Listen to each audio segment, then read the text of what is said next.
Welcome to Kaleidoscope. Let's talk. It's been a hot topic this year and the news wires are on a roll.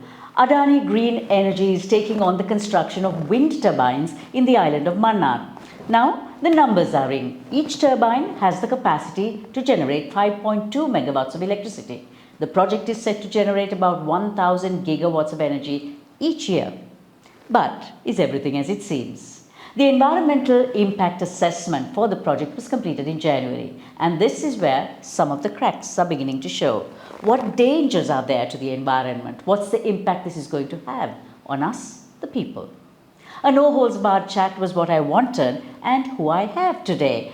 The Lenin Medal winner, scientist, conservationist and public policy advocate Rohan Pethiyagoda, who's a regular on our show, is on Let's Talk today. So welcome, Rohan. Tell me first, what exactly is this project all about? So this project looks at generating about 6% of Sri Lanka's electricity demand through wind power on the island of Mannar. For this, the government has said it intends to give a contract to the Adani Corporation in India to construct 52 wind turbines on Mannar, which will generate about 250 megawatts of electrical power. That sounds excellent, doesn't it? But it's not, and that's why I've decided to make a fuss about this, because I think there's things wrong about this project at multiple levels. So after the EIA was produced, what are the red flags that came up about? So first of all, the EIA points to two huge problems. First of all, the EIA doesn't comply, in my opinion, with what an EIA is meant to do according to the National Environment Act.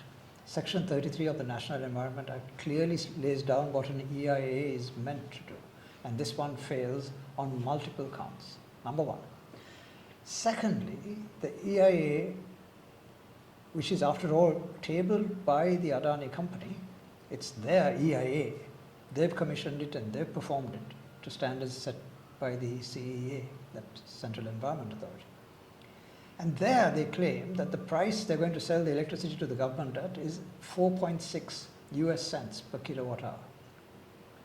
However, the Minister of Power and Energy in Parliament is on record as saying that the Adanis were asking for 9.6 cents and he has worked them down to 8.7 cents. In other words, he's talking about paying twice as much as the Adanis were claiming to have wanted in the first place. So what's going on here? There's a complete lack of transparency. And what I feel is the EIA has so many holes in it that it basically needs to be rejected and redone. The price for this electricity has to be worked out through a transparent mechanism, and the government hasn't said what it is. As far as we know, it's the minister doing the negotiating, which is not a good thing to have. And the people end up paying the price for this. So that's why I find this whole system to be full of holes, and I want to contest it. What threats towards the environment do you see this project actually making? But one big hole in this, for example, is these turbines are massive. People really don't realize how big they are. They involve literally tens of thousands of tons of concrete being poured, and these massive towers being erected. The concrete tower on which these turbines will be mounted is about as high as the World Trade Center building in Fort. It's huge. And then you mount this, and the whole height of the windmill, if you will, comes to about the height of the Altair Towers in Colombo 2, which are the third highest structures in the country. So these 52 towers are going to be huge and involve tens of thousands of tons of concrete. All right. What happens now when the 30 years are up and all this concrete and these towers need to be dismantled? By then, Mannar has developed, as it has in the last 30 years, to a different city altogether. There's much more housing, there's much more infrastructure. How are you going to get rid of all this? Where are you going to dump all this stuff? These concrete blocks in the ground, 100 feet wide, goodness knows how many feet deep, because it doesn't say in the EIA, have to be at some point removed and taken away to where? Are they going to take it all back to India? So that's not stated. Then you have the problem of these turbines, which are potentially in a built-up area, because the people of Mannar have nowhere to expand to. They can only increase in density within their own little island.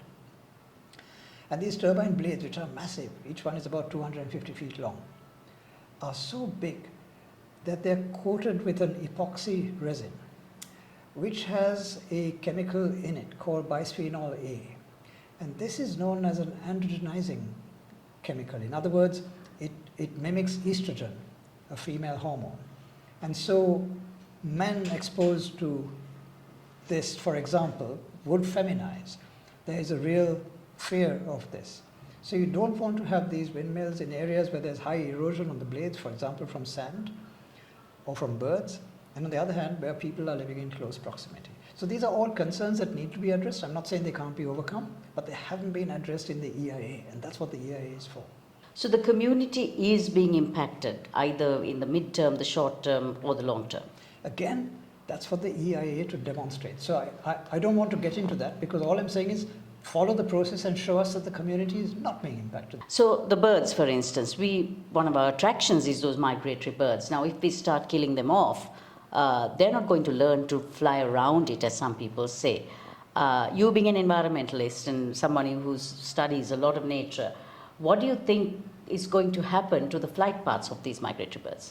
We don't know, because the data don't exist. That's the reason. So the EIA counted birds moving around only from 6 a.m. to 6 p.m. But most migratory birds move around at night. And so it really doesn't give us any information about the nocturnal movements of those birds. So that's a weakness in the procedure. And I'm just pointing to the weaknesses. I'm saying do the thing right. If you do the EIA right, then we'll all be satisfied with whatever the results are. But the EIA is so fundamentally flawed that we are ending up with a meaningless document which is going to just be a whitewash, a rubber stamp for a project that might really harm both our environment and our economy gravely going into the future. Remember those 4 Rajapaksa era projects I pointed out to, which were really wasteful. Everyone agrees on that. $1.8 billion. That's as much money as they cost. This way, the Adani is trying to take out of Sri Lanka $2.3 billion. It's bigger than those put together. If you compare the excess profit being made by them on this project alone, it's the equivalent of having a bond scam, remember that, every month for the next 25 years. We are looking at alternative energy. Where do we put this? What would an investor be expecting? And are we going to be constantly saying no to everything that comes through? I'm all in favor of foreign investment. I'm in favor of wind energy and renewable energy. We need to get up to 70% renewable. That's the government's target by 2030. I'm signed up to all of that. I'm just saying do it right. Follow the financial procedures, follow the environment procedures, and do it right. Don't try to dodge the system, because that's basically what's happening here. So if you do it right, following the laws, following the rules and regulations in an open and transparent way, there's no problem. If we are to look at another area or areas to place our wind farms, where would you suggest? There's plenty, but that's again not what I'm suggesting. Mannar Island might be the best place for this project, but you have to demonstrate that by evaluating alternative sites. So they haven't looked really at alternatives. Now, Sri Lanka's wind energy resource is very good in the Mannar-Kalpitiya belt around Jaffna. Superb. I'm not saying we shouldn't develop any of those, but any site we do develop has to be developed in accordance with national law, and that's what we're not doing. What do you think are the unfair benefits that the Adani Group is actually getting out of this project? So from everything we've seen, there are 2 things here. One is that wind power is a natural resource of Sri Lanka. There's no reason we should be paying for it in US dollars. This project is not so big that Sri Lankan companies, the largest 8 blue chip companies out there, can easily afford this kind of project. So it needs to be advertised openly. A call for bids needs to be had.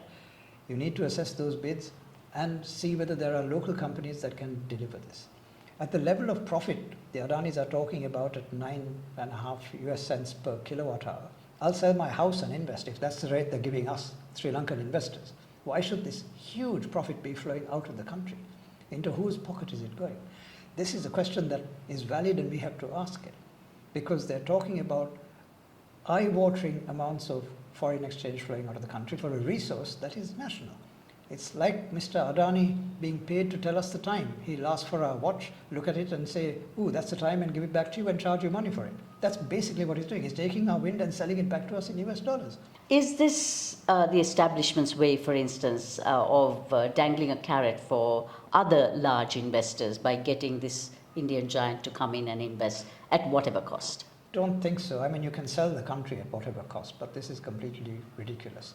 If you look at the Mahavali projects, which we developed in the 1980s and 90s, and if you think about what we would be, where we would be if we were paying for all that electricity in US dollars today, we'd be bankrupt. We'd have been bankrupt a long time ago. This is another way of bankrupting the country. It is signing up to a long-term outflow of a large amount of foreign exchange. What can citizens do to stop it or to go against it and make sure that things are done right? To make sure that things are done right is what I think citizens should be asking for. I'm against stopping it. I don't think stopping any project is a good thing. We just need to do it right. That's all I'm asking for. So we need this energy, we need green energy. And how can citizens help? It's very difficult to know at what extent, at what point. Citizens could join up and litigate. That is one possibility. Citizens could protest, as I'm sure they will in Mannar at some point. That's another possibility. But at the end of the day, whatever citizens decide to do, the most important thing they need to do is to persuade the government through a free and honest conversation to abide by the law. Because the law applies to all of us. And just because Mr. Adani is a big-time politician, a big-time investor, or because our government consists of powerful politicians with a solid majority in parliament, it doesn't mean that we can circumvent and overlook the law. That's all I'm asking for. Go by the law, go by the financial regulations, and we'll all come out of this smiling. But we can't subvert the system and then expect that people have to suck it up. We shouldn't. So hopefully the wind will blow in the right direction. And not just hot air. Keeping our fingers crossed. Thank you, Rohan. Like what you see, subscribe and follow, and like us for more. Kaleidoscope is on YouTube, Facebook, Instagram, and LinkedIn.